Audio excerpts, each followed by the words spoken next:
Iniciou a gravação. Então, esse é o quarto encontro da aula de algoritmo 1. Hoje a gente vai falar um pouquinho, bem rapidamente, sobre funções e sobre matrizes e vetores, tá? O conteúdo necessário para vocês fazerem a terceira lista. Vocês estão conseguindo fazer as listas, pessoal? Segunda-feira, segunda-feira a gente já marca uma aula, então, para resolver as questões da lista que vocês têm mais dúvida. Tá bom? Então, a próxima aula vai ser segunda-feira, dia 1º. E aí vocês já tragam, né, o número da questão que vocês estão com dúvida, qual é a dúvida, e a gente resolve na aula. Então, a próxima aula é só para a resolução dos exercícios das listas, das 3 listas, tá? Bom, pessoal, uma coisa muito legal que tem em C é a capacidade de a gente criar funções. Ou seja, dividir o código em módulos, em pequenos blocos, que são chamados de funções. Justamente por essa divisão do código em módulos, é que também se dá o nome para esse tipo de programação, tá? Que é o paradigma de programação modular. Então, quando a gente fala, né, que a gente está programando em programação modular, a gente está separando o código em módulos, a gente está programando usando funções. Paradigma de programação, pessoal, é algo importante porque ele diz respeito à forma como a gente vai pensar para criar uma estratégia computacional que resolva o problema que a gente quer resolver. Quando a gente vai usar o paradigma modular, que é a forma como o C trabalha, a gente vai pensar nas soluções como funções, como ações que precisam ser executadas, e aí a gente cria um módulo para cada uma dessas ações, né? Uma função para cada uma dessas ações, e chama essas ações quando a gente precisa usar elas. Tá? Esse é o princípio básico da forma de pensar para resolver um problema de forma modular. A gente pensa nesses módulos, né, nas ações que essas funções vão executar, e aí a gente chama essas funções quando a gente precisa usar. Só para complementar, a título de curiosidade, alguns outros paradigmas de programação. Tem, por exemplo, o paradigma orientado a objetos, tá? E aí a gente tem funções em C++? Tem. Só que quando a gente programa usando o paradigma orientado a objetos, a gente vai criar soluções computacionais não mais pensando em funções, né, e as ações que essas funções vão executar. A gente usa uma outra forma de pensar, tá, para criar o código que vai resolver o problema. Tá? Na programação orientada a objetos, a gente pensa na solução em termos de objetos, e esses objetos eles possuem características e comportamentos atribuídos a eles. E aí a gente chama esses objetos, esses comportamentos, esses atributos, conforme a gente precisa usar, e também define o comportamento que um objeto tem com relação ao outro. Tá? Um exemplo bem simples, só para não confundir muito vocês, porque é algoritmo 1, né, e programação orientada a objetos no 5º semestre, mas um exemplo bem prático, assim, ó. Digamos que a gente vá fazer uma biblioteca matemática para fazer cálculo entre matriz e vetor. Se a gente utilizar o raciocínio de programação modular, né, de C, a gente vai pensar assim, né, poxa, cada operação matemática é uma ação que eu preciso executar. Se eu for multiplicar uma matriz por outra, né, se eu for multiplicar uma matriz por um vetor ou uma matriz por um número, por um escalar, cada ação dessas é uma função. Então, eu crio uma função para cada um dessas operações que eu quero codificar, e aí eu chamo essa função quando eu preciso executar essa operação. Tá? Essa é a forma como a gente pensa para resolver na forma modular, usando funções.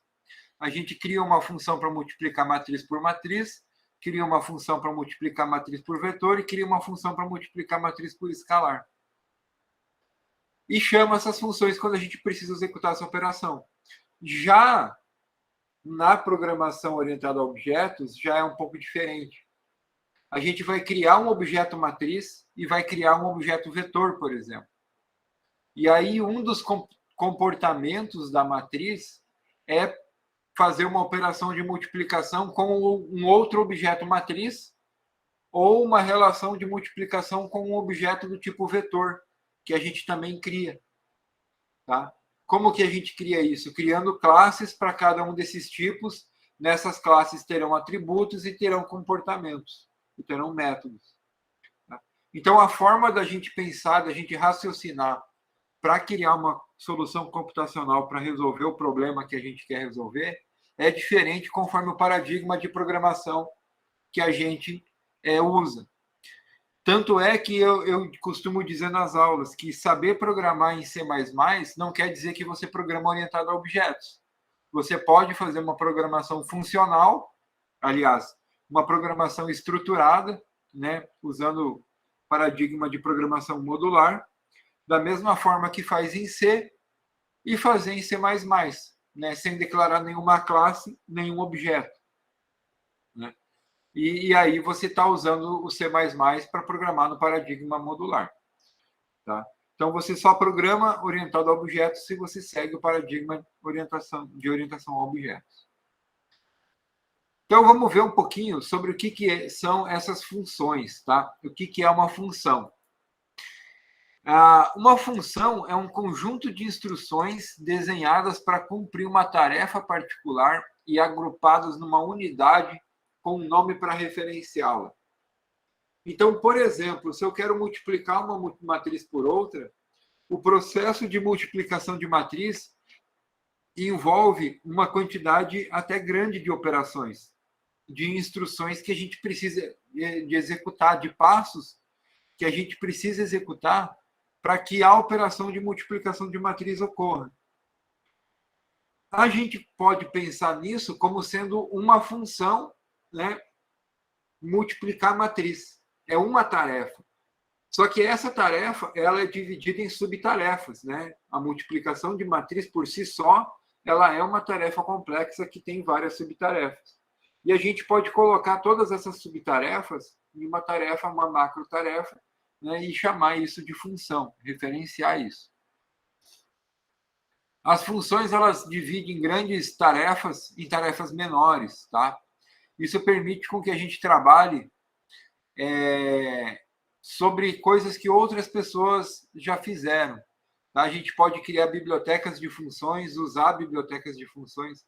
O próprio printf, que faz o quê? Que joga informação na saída padrão, é uma função que foi criada por alguém e a gente usa ela quando a gente precisa. A gente não cria o printf de novo para imprimir um texto na tela, uma variável.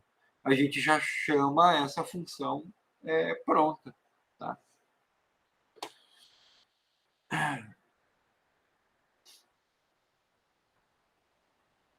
Por exemplo, a gente já usou a função printf. Muitas vezes a gente usa uma função sem saber como que ela faz essa operação. Tá? A gente não sabe como o printf faz a ação de printar na tela um texto. Mas a gente usa isso e considera isso como uma instrução que a gente chama. Mas a própria printf ela é feita com várias instruções. Tá? Vamos ver um exemplo, então. A função que a gente mais declarou até agora foi a função main. Então, a função main é um excelente exemplo para mostrar para a gente como que a gente declara uma função.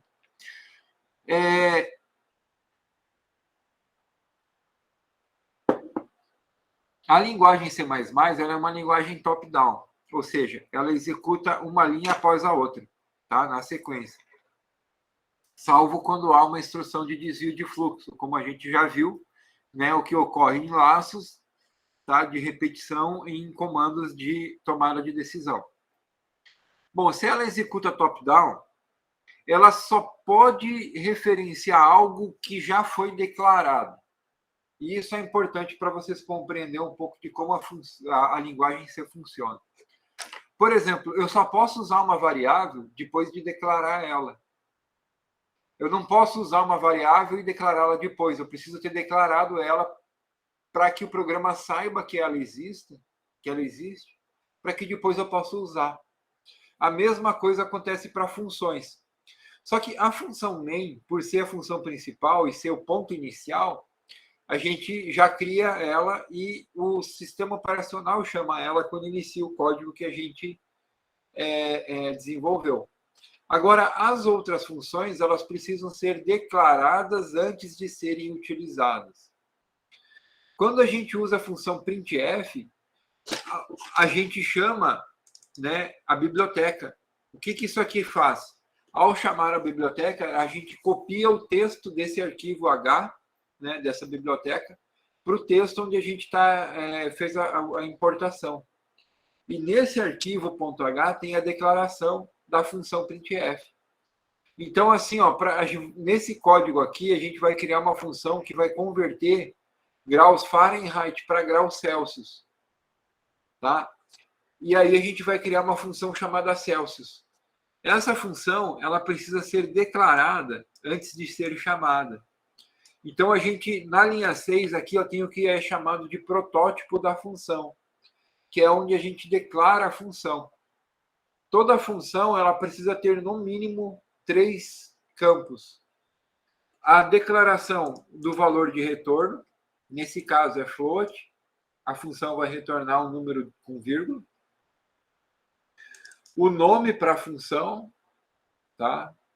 Seguido de abre e fecha parênteses e ali dentro os tipos dos parâmetros, tá?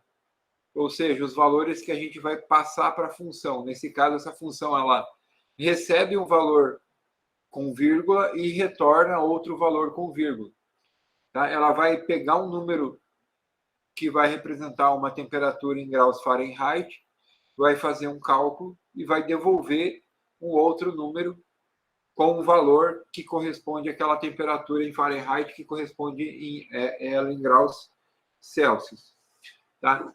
Então, olha só, a gente declara o protótipo da função, ou seja, a gente diz para o compilador o que tem nessa função, e depois que a gente escreve a função main, a gente pode colocar a definição da função, ou seja, colocar o código da função, o que a função faz.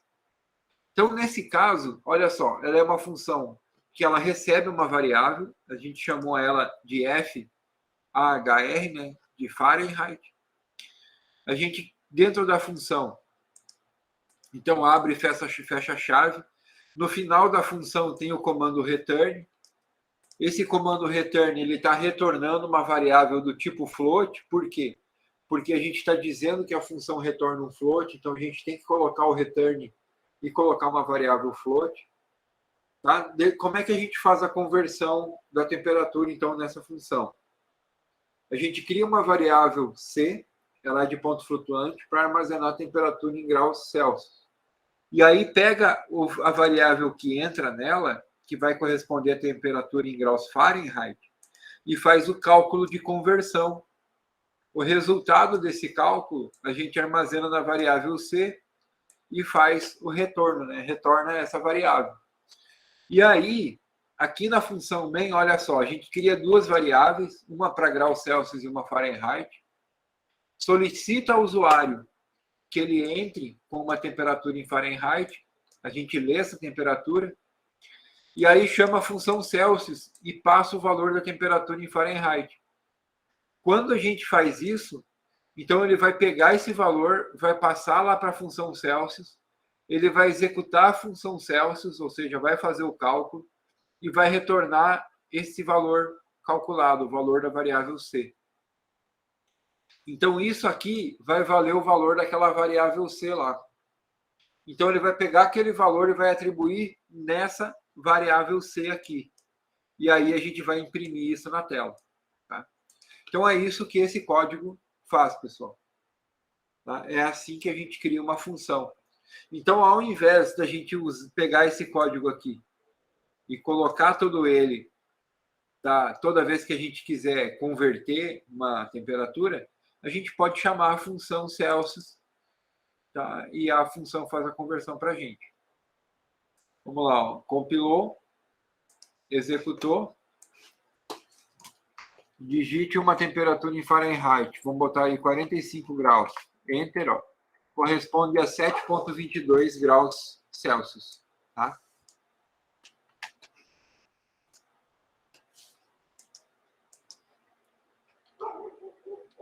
Esse outro exemplo aqui, pessoal, também é um clássico, tá?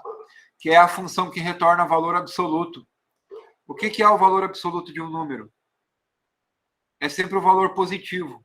É sempre o valor que tem relação direta com magnitude, né, no mundo real. Então, por exemplo, eu quero saber um vetor, né? Ou, enfim, um número num plano.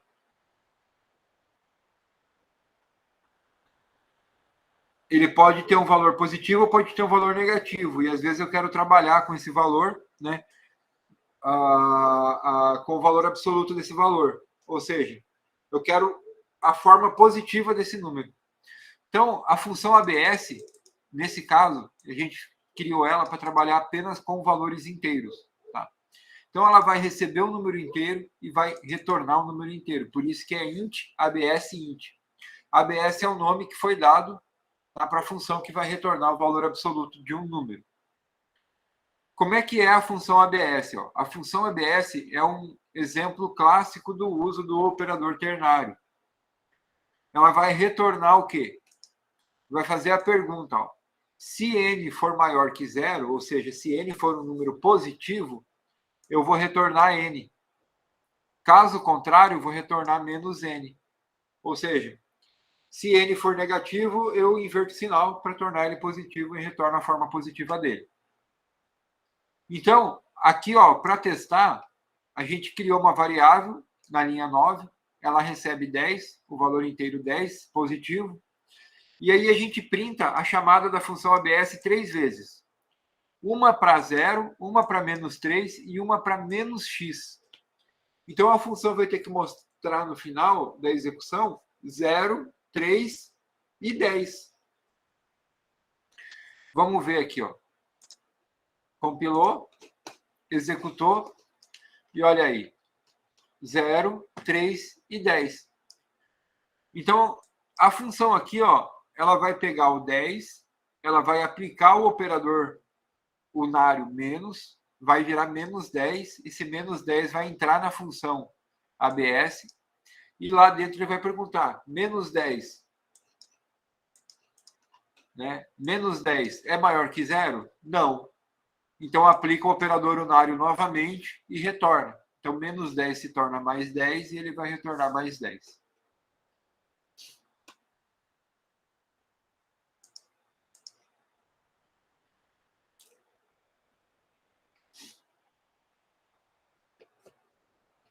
Esse outro exemplo, pessoal, é um exemplo de função que não tem valor de retorno. Tá?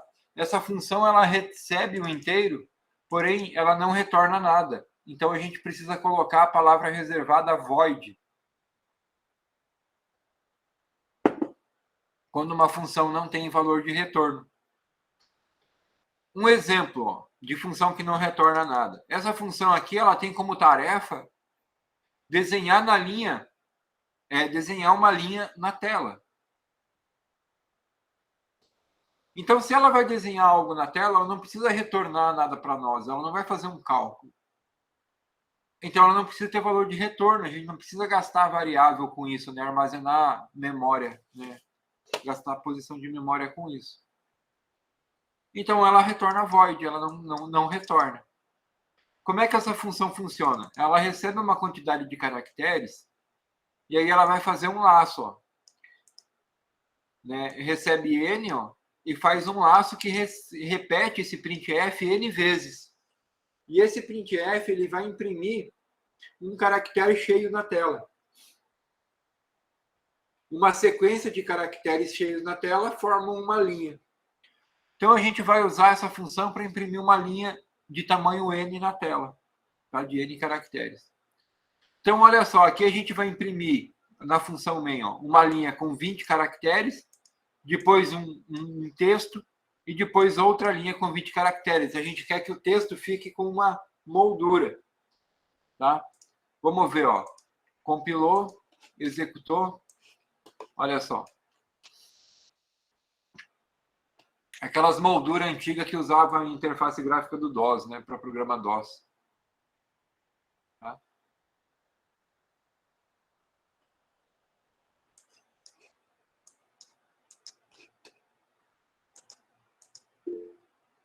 Pode falar. Professor, então, essa função a gente só usa mesmo quando não tem praticamente um retorno, é só mesmo para fins estéticos? Não, quando a gente for criar uma função que não precisa retornar um valor, aí a gente precisa usar o void na função.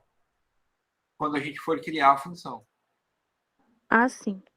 Por exemplo, nesse outro exemplo aqui, ó, ele vai calcular a área de uma esfera, tá? A área da superfície de uma esfera.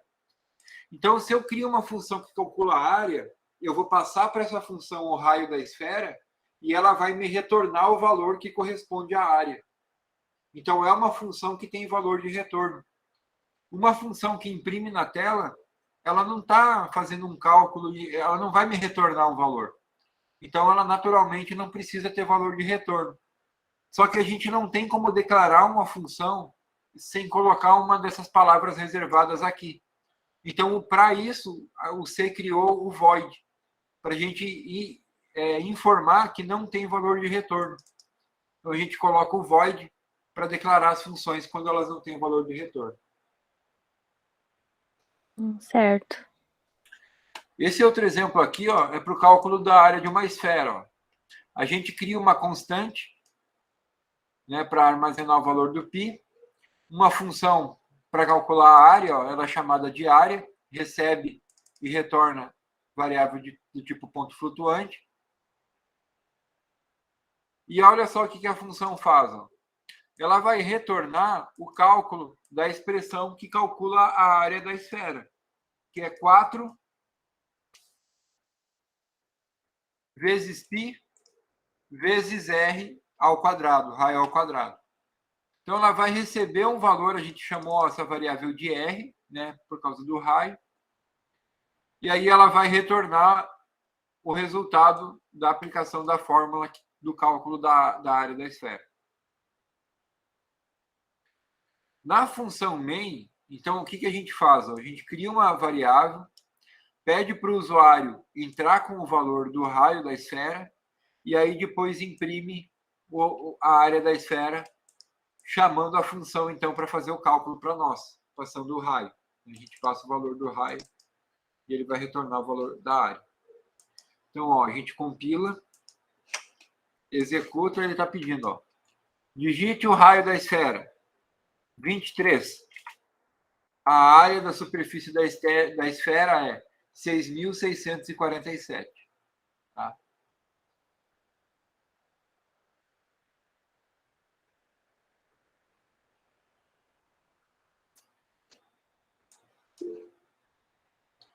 Pode falar, Marcos. Eu posso colocar a definição junto com o protótipo? Pode sim. O protótipo, como toda instrução em C, ó, ela termina com ponto e vírgula. Quando a gente for colocar a definição, a gente não precisa colocar esse ponto e vírgula. Basta colocar toda a parte aqui, ó. Então, vamos comentar aqui embaixo, ó. Então, ó, a gente comentou toda a parte da definição da função e copiou o texto da definição da função aqui, ó, logo para baixo do protótipo. Só que com um detalhe, a gente precisa informar o nome da variável aqui daí no protótipo, igual faz na definição da função, não pode omitir. E aí ele vai funcionar. Ó, compilou, executou. Tá. A área é 50.27. Qual que é o limite de parâmetros que eu posso passar? Não tem limite. Você pode passar quantos parâmetros for necessário. A questão é que se você precisa passar muito parâmetro, aí tem um outro artifício que usa, porque aí a função fica muito complicada. Melhor fazer 2, né? Ou 3, ou 4. Não, aí você faz o seguinte, você cria uma matriz ou um vetor e cada posição do vetor é um parâmetro. Entendi. Python usa muito isso. A TensorFlow e as bibliotecas do Python, você manda matrizes inteiras em que tipo a primeira coluna é o nome, a segunda é um tipo de dado, cada coluna é um tipo de dado que você manda, sabe? Que seriam como se fossem todos os parâmetros para a função funcionar. Entendi, interessante. Então, às vezes tem uma função que precisa de muitos parâmetros, você monta um vetor, cada posição do vetor, um dos parâmetros, e você passa esse parâmetro para a função, essa variável única. Tá? Certo.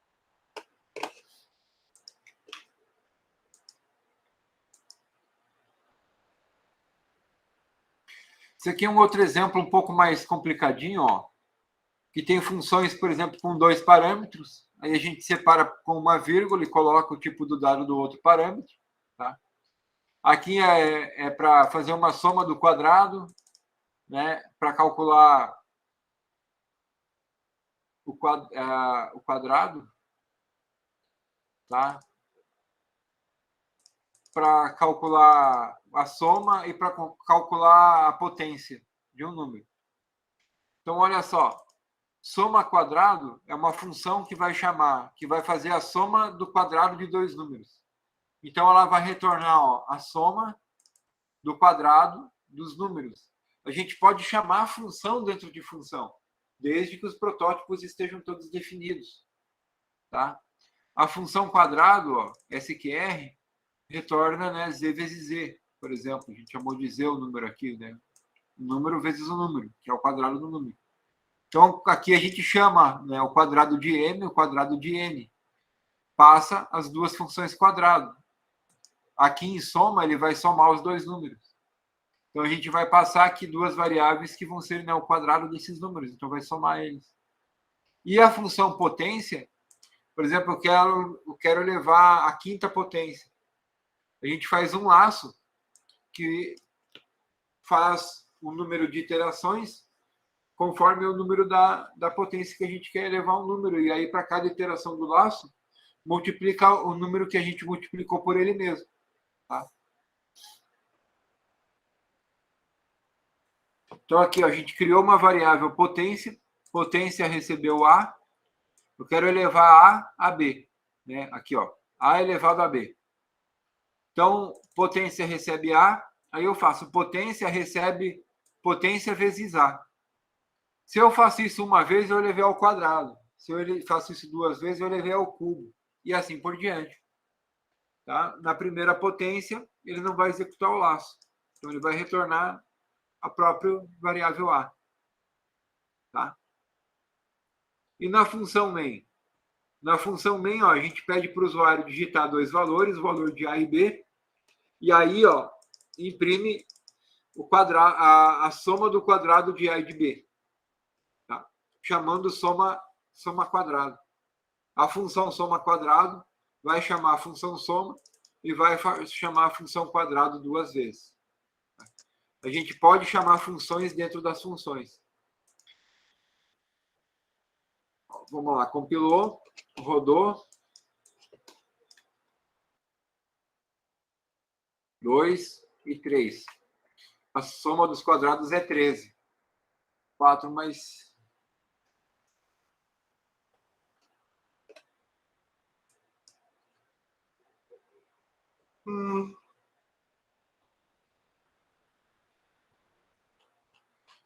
Bom, a gente pode chamar funções dentro das funções. E aí, pessoal, tem uma coisa que acontece que a gente pode chamar a própria função dentro dela mesma. E aí vem um conceito que é o conceito de funções recursivas. Ao longo do curso, vocês vão estudar melhor esse conceito de funções recursivas. Tá? Como aqui a aula é EAD e a gente está com pouco tempo, eu não vou explicar tão bem essa questão da função recursiva, mas na aula gravada eu explico melhor. Tá? Para esse código, eu gostaria que vocês buscassem estudar um pouquinho sobre como é que é a torre de Hanoi. Nas aulas presenciais, eu consegui uma torre de Hanoi emprestada com a professora Adriana, e aí eu levo na sala, a gente executa o algoritmo, né, com as peças, e aí a gente consegue entender certinho como que esse algoritmo funciona. Depois que você entende ele, você resolve a torre de Hanoi sempre em passos ótimos. Não tem como você resolver... você sempre vai resolver com passos ótimos. Você executa o algoritmo ali, a hora que você entende como o algoritmo funciona, você executa para 3 pedras, 4, 5, 6, 7, para quantas pedras, né, tiver na torre. É um algoritmo bem simples. Mas vamos lá, pessoal. O que é uma função recursiva? Uma função recursiva é quando a gente cria uma função que chama ela dentro dela mesma. Tá? A torre de Hanoi é um exemplo de uso de função recursiva. Tá? Olha só, a função que a gente vai criar para a torre de Hanoi é a função mover. Deixa eu abrir aqui o problema da torre de Hanoi para explicar para vocês.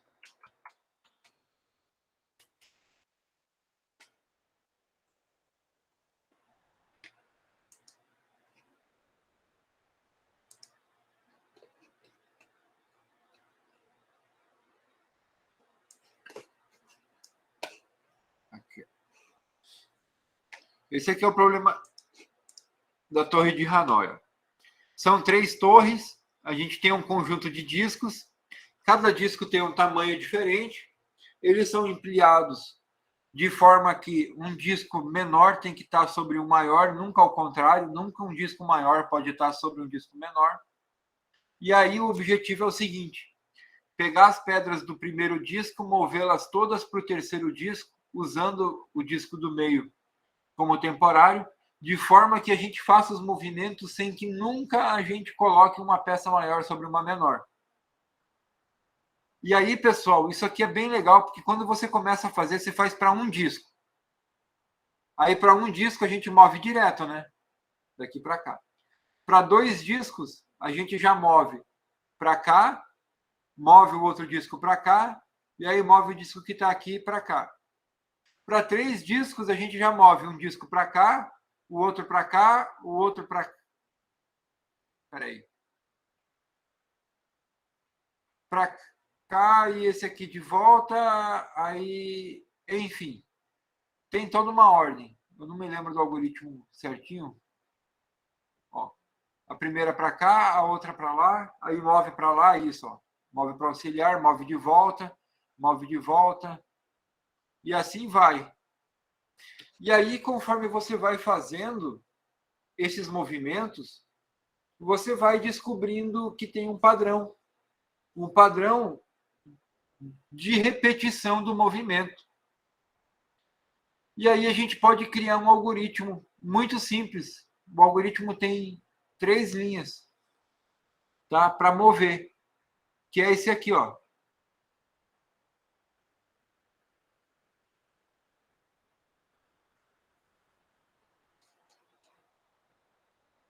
Vamos ver se está escrito aqui.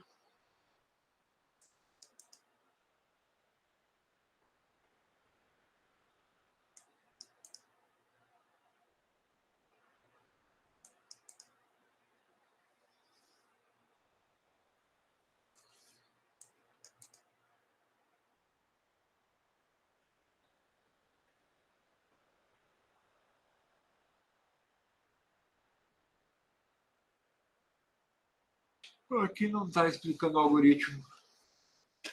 Mas vamos lá. O algoritmo é o seguinte, ó. A gente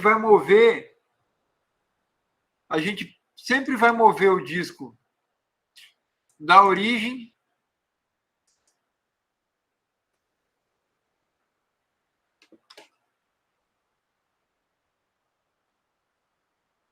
ó, a gente chama aqui, ó, chama a função mover. Eu quero mover da origem para o destino, chamei ela por último, usando a do meio, que eu chamei de T como temporária. Tá? Aqui eu criei uma função que tem 65 discos. Quando a gente chama a função mover, para mover o disco da origem para destino usando temporária, a gente vai fazer dois movimentos. Primeiro, a gente vai mover os N-1 discos da torre. Esse é o algoritmo já, pessoal. Ó. Os N-1. Então, para eu mover o primeiro, eu tenho que mover todos os outros, tá? Primeiro, da origem para temporária, usando a destino como temporária. Tá? Então, primeiro eu movo tudo da primeira para a última, quer dizer, todos menos o primeiro, né? Todos os demais. Tá? Os N-1 primeiros discos eu movo primeiro para temporária, usando a destino como temporária. Aí depois eu movo o disco que sobrou, o enésimo disco, de origem para destino, e aí eu movo os N-1 discos de temporária para destino, usando a origem como temporária. Vamos recapitular. O algoritmo é o seguinte. Eu tenho uma pilha. Eu vou mover os N, eu tenho uma pilha de N elementos. Eu vou mover os N-1 elementos de cima da pilha, aqui os 3 primeiros. Eu vou mover eles para do meio primeiro, usando a última como temporário. Depois eu movo o último disco, ó, botei todas no meio, ó, depois movi o último, e agora eu vou mover todas os que sobraram para a última, usando a de origem como temporário. É isso que ele faz. Se a gente tivesse uma pilha menor, esse mesmo algoritmo funcionaria. E não importa o tamanho da pilha, o passo sempre é o mesmo. Eu movo os N-1 discos para temporário, usando o destino como temporário. Depois eu movo o último disco, o maior disco, para o final. E aí eu volto e movo os discos todos que eu movi para o meio, eu movo eles para o final, usando a outra como temporário. Tá? Pessoal, a título de curiosidade, essa aqui, ó, com 28 linhas de código, é a solução recursiva do problema. Se não fosse usar recursividade, uma mesma solução em C, ó, olha quantas linhas de código tem. É muito mais que 28. Então, assim, a recursividade é algo importante para vocês aprenderem, porque tem alguns problemas computacionais que são resolvidos com pouquíssimas linhas de código, tá? Quando você usa a solução recursiva. Vocês vão voltar a ver isso, né, mais para frente no curso. Então, não se preocupem tanto com esse conteúdo, mas já vão estudando e já vão tentando entender, tá, como é que funciona. Vamos colocar aqui, ó, a solução para 4. Tá? Olha só, ele imprimiu aqui, ó, a sequência de movimento para fazer a solução ideal para 4 peças. Então, primeiro ele vai falar, ó, mova o disco 1 de origem para teste, o disco 2 de origem para destino. Vamos colocar aqui, ó.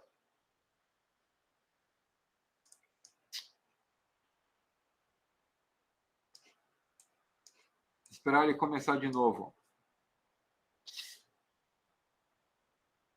1 de origem para teste. Ó. Primeiro disco, de origem para teste, para temporário. Segundo, para destino. Terceiro, para aqui. Depois para cá. Depois volta, ó, de origem para disco 2. Já me perdi. Mas, enfim, ele é exatamente essa sequência. A última sequência é o disco 1, ó, de temporário para destino. Tá? Então, essas soluções elas são únicas, então é exatamente essa sequência de passos. Tá? E assim a gente termina o conteúdo assim mais básico da explicação sobre funções. No vídeo da aula gravada, são 2 vídeos só para falar sobre funções. Então, assim, exercita bastante coisa sobre funções nas aulas gravadas, muito mais do que eu estou explicando aqui, porque a aula aqui é para ser bem mais rápida. Alguma dúvida, pessoal, quanto à recursão, quanto a funções? Conseguiram entender? Assim, ficou alguma coisa meio mal explicada que eu possa melhorar?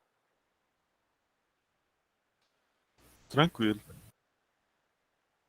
Tranquilo, professor. Acho que a gente vai pegando mais também, voltando na aula, que eu faço isso. Eu retorno na aula e vou fazendo o código. Dessa Ok, forma eu vou melhor. ok. Beleza, pessoal. Então, vamos lá para o próximo conteúdo, que é o conteúdo de matrizes, né? Arrays.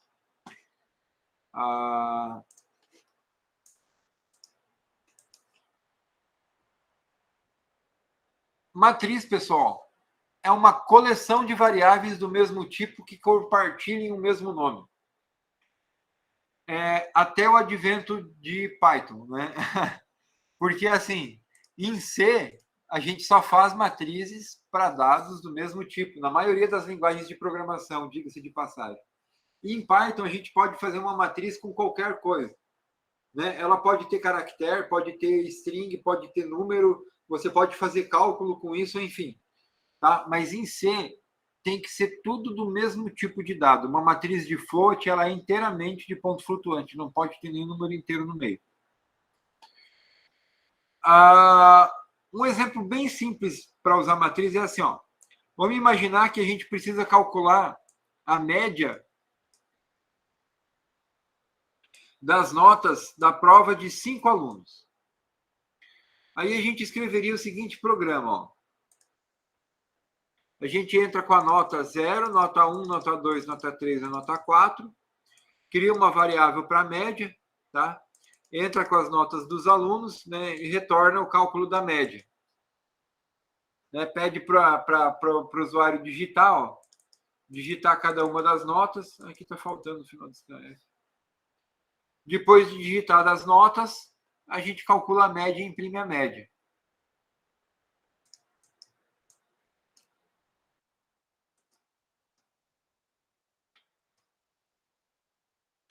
Tá?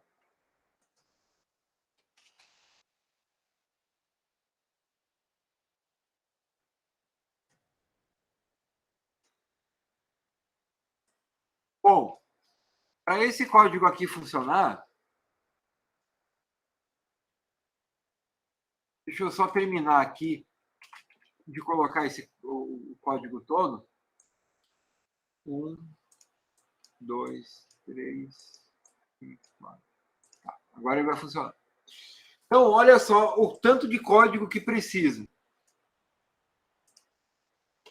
Bom, mas aí eu pergunto para vocês, eu poderia fazer um laço de repetição aqui de repente? Até poderia, mas aí eu não conseguiria salvar as notas em separado, né?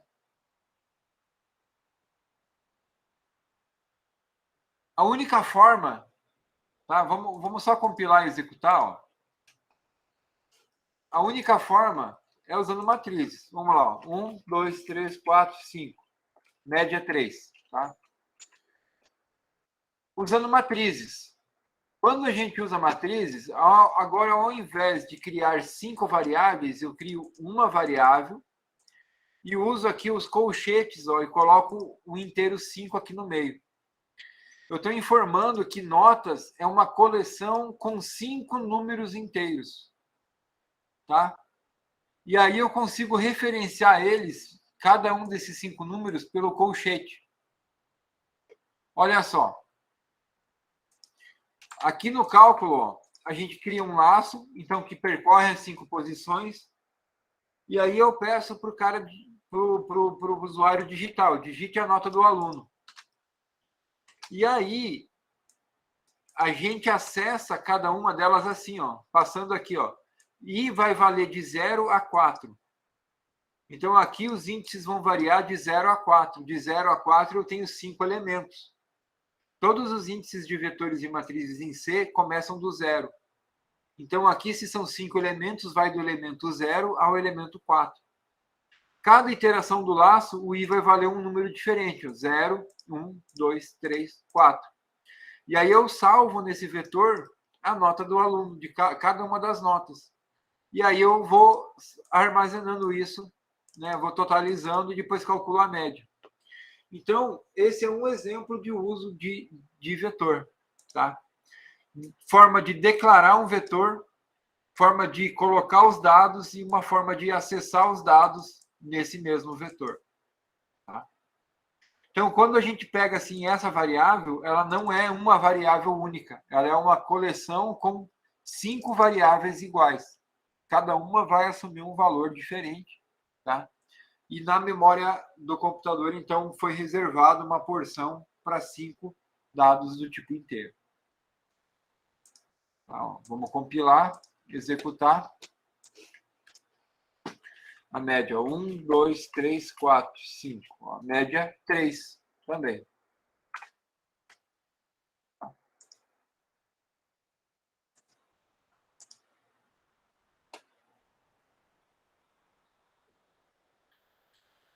Um outro exemplo aqui, ó, ao invés da gente definir e colocar aqui um número, a gente pode colocar uma constante ou uma variável. Tá? Nesse caso, a gente usou o define. Na aula eu explico bem o que é essa diretiva e o que são as diretivas. Tá? A gente usa o define para definir que tamanho vai valer 5. A sequência de caracteres tamanho equivale ao texto 5. Então, aonde há ocorrência de tamanho, vai ter 5.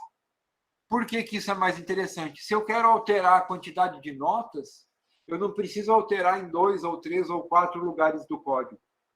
Né? A gente altera aqui. Né? Se a gente colocar mais nota, a gente tem que alterar a quantidade de coisas no vetor e também, né, aqui, ó, para o cálculo da média.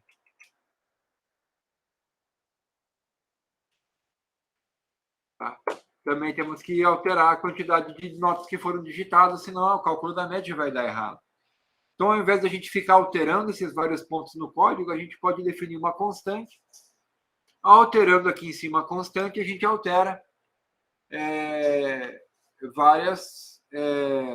se a gente quer para 5 notas, coloca 5. Quer outro valor de notas, é só colocar o outro valor. E aí o código vai funcionar certinho. Tá? Vamos lá, compilou, executou. Também, ó, 1, 2, 3, 4, 5. A média é 3. Média de 1, 2, 3, 4, 5 é 3. Tá?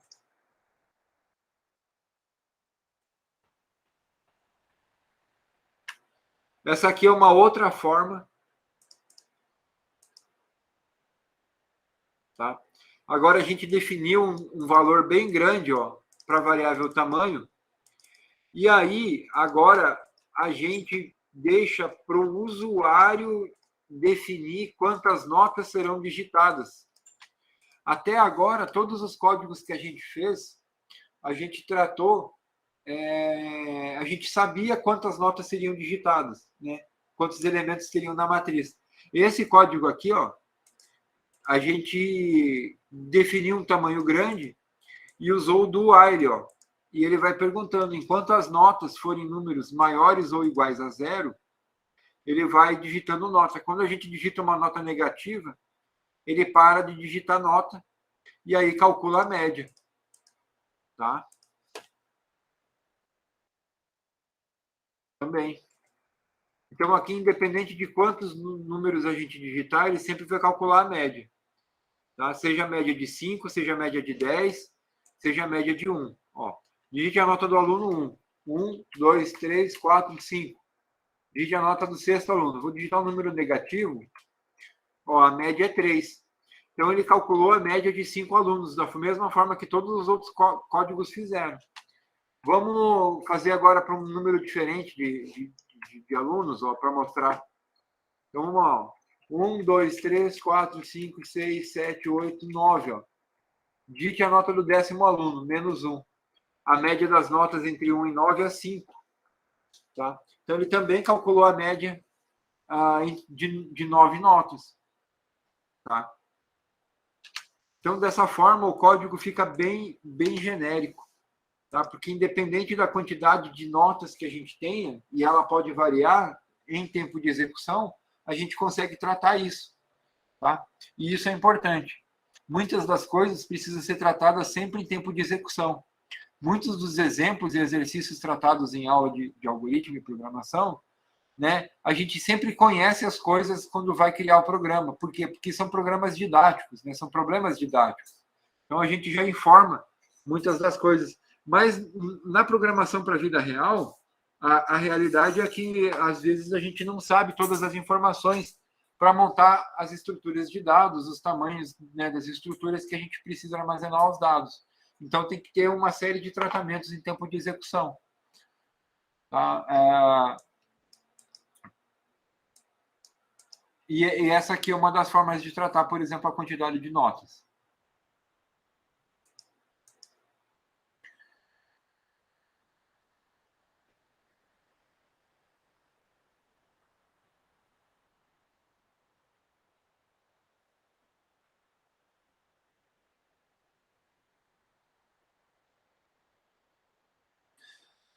E aí vocês perguntam, tá, professor, mas e se tiver mais de 50 notas? Bom, aí a gente pode fazer um tratamento, ó. Dentro do laço, a gente pergunta se I já está maior ou igual ao tamanho. Se ele tiver, a gente imprime o buffer lotado e usa o break para pular fora do laço e encerrar o laço e calcular a média. Então, para evitar, pessoal, isso aí é muito importante. A gente tem que sempre prever todas as possibilidades de falha. Isso é premissa básica do teste de software. Testar software. Você tem que ser capaz de, quando desenvolver um código, prever quais seriam as falhas que esse código pode ser submetido. Então, nesse caso aqui, né, a gente criou uma estrutura para armazenar no máximo 50 notas. E se tiver mais de 50 notas? Pô, aí vai gerar uma exceção, vai gerar um caso de falha, ele precisa ser tratado. Então, caso tenha mais de 50 notas, não há o que fazer. A gente informa que a memória lotou, que não tem como calcular a média de mais de 50 notas, né? E aí sai do cálculo da média. Tá? Não pode calcular a média com mais de 50 notas. Então, essa é a diferença desse código para o código anterior. O tratamento. Tá? Vamos colocar tamanho 5 para ficar fácil de testar, senão eu vou ter que digitar 50 notas aqui. Então, quando atingir o tamanho 5, o buffer lotou. 1, 2, 3, 4, 5. Buffer lotado, a média das notas é 3. Então, ele informou que o buffer lotou e imprimiu a média das 5 notas que foram digitadas. Tá?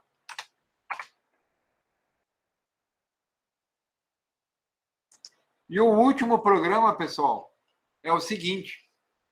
A gente viu matrizes unidimensionais, arrays unidimensionais, que são os famosos vetores. Porém, a gente também tem matrizes bidimensionais, tridimensionais, quadridimensionais e n-dimensionais. A gente pode criar um array com a quantidade de dimensões que a gente quiser. Basta para isso ir adicionando dimensões, espaços de endereços aqui. Tá? Então, aqui a gente criou uma matriz. Ela tem um espaço para linhas e um espaço de endereços para colunas. Ela tem 3 por 3 elementos. São 9 elementos no total.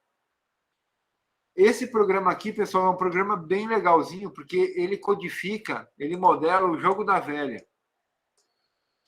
E aí, assim, pessoal, na aula gravada eu explico ele bem.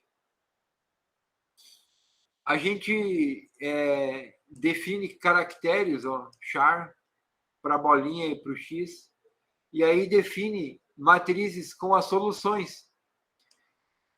Endereços, ó, para as soluções quando a bolinha ganha, quando o xizinho ganha. E aí a gente fica fazendo laço, ó, um laço verdadeiro, para ficar sempre testando. Cada vez que alguém joga, ele testa se dá uma das sequências do X ou da bolinha ganhar. Tá? Eu vou deixar para vocês assistirem na aula e tentarem entender esse código. Esse código ele é bem bacana e ele parece difícil, mas ele é fácil de entender. O segredo está nessas expressões lógicas aqui, ó. Esses endereços, desenhem a matriz do jogo da velha e aí vocês desenham aqui, ó. Cada linha aqui é uma solução. Por exemplo, se a bolinha ganhou. Quer ver, ó? Aqui esse tem bolinha na primeira linha. Aqui esse tem bolinha na diagonal principal, ó. Que são os elementos 00, 01 e 22. Que são os elementos da diagonal principal. Então, aprender a endereçar a matriz, a manipular a matriz, isso aí é fundamental para vocês desenvolverem soluções computacionais mais rebuscadas. E assim, às vezes vocês pensam, poxa, professor, mas muitas das coisas que a gente aprende já existe solução pronta, tem função pronta que faz tudo isso, né?